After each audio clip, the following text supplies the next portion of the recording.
জিভা জ্বলানা টক ঝাল মিষ্টি তেঁতুলের চাটনি। আহ কি মজা, তাই না? আর দেখলেই তো মুখের ভিতরে লালা ভর্তি হয়ে যায়। আর এমন সুন্দর তেঁতুলের চাটনি ঘরেই কিন্তু তৈরি করে নেওয়া যায় খুবই অল্প সময়ে। তো আমি এখানে তেঁতুল বেছে নিয়েছি, আর তেঁতুলগুলো একদিন রোদে শুকিয়ে দেওয়ার পরে মাঝার যে শিরশগুলো থাকে সেইগুলো বেছে নিলাম। তারপর এই যে আমি ফ্রেশ তেঁতুলগুলো চাটনি বানানোর জন্য আমি কিছুটা নিয়ে নিয়েছি তেঁতুল, আর পানি দিয়ে আমি 2 ঘন্টা মতো ভিজিয়ে রেখেছিলাম। এর কারণে কিন্তু তেঁতুলগুলো খুব সহজে মিহি হয়ে যাবে। আর বাকি যেগুলো আমি রোদে শুকিয়ে সংরক্ষণ করেছি সেগুলো কিন্তু বছর জুড়েই খাওয়া যাবে।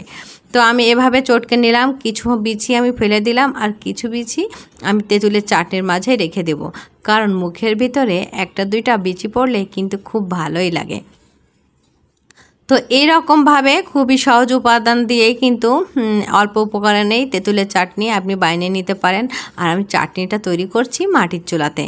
তো আমি এখানে প্যান বসিয়ে দিলাম, দেওয়ার পরে আমি এখানে 4 থেকে 5টা মরিচ নিয়েছি, শুকনা মরিচটা এভাবে একটু ভাজতে ভাজতে যখন কালার চলে আসবে, অর্থাৎ ভাজা পোড়া পোড়া পোড়া কালার আসবে, তখন উঠিয়ে নেব।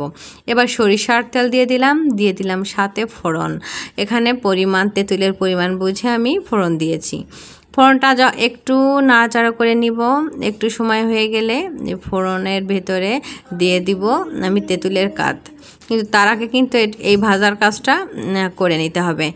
কিন্তু আপনারা যদি এখানে চান ফোড়নটা আস্ত না দিয়ে ফোড়নটা আবার বেটে দিবেন, তাহলেও কিন্তু সেটা করা যাবে।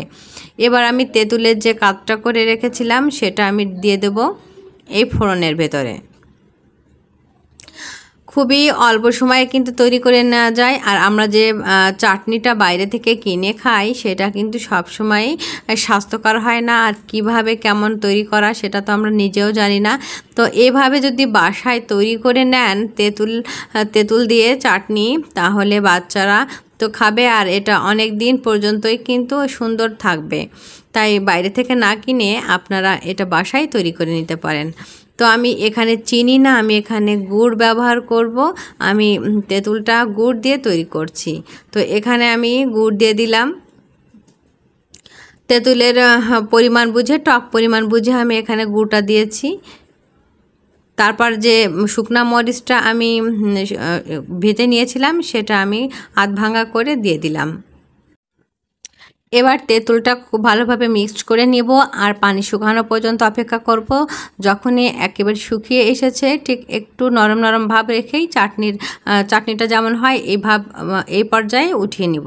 তো এটা হচ্ছে আমার টক ঝাল মিষ্টি তেঁতুলের ফাইনাল লুক। আর এত বেশি লোভনীয় হয়েছে, অসম্ভব রকমের স্বাদে হয়েছে। আর এটা খেয়ে সবাই তো খুবই প্রশংসা করেছে, আর আমার নিজের কাছে তো অবশ্যই অনেক বেশি ভালো লেগেছে। রেসিপিটা ভালো লাগলে অবশ্যই লাইক কমেন্ট শেয়ার করতে ভুলবেন না। আর এ পর্যন্ত যারা সাথে ছিলেন তাদেরকে সকলকে ধন্যবাদ জানিয়ে এখানে বিদায় নিচ্ছি। আল্লাহ হাফেজ।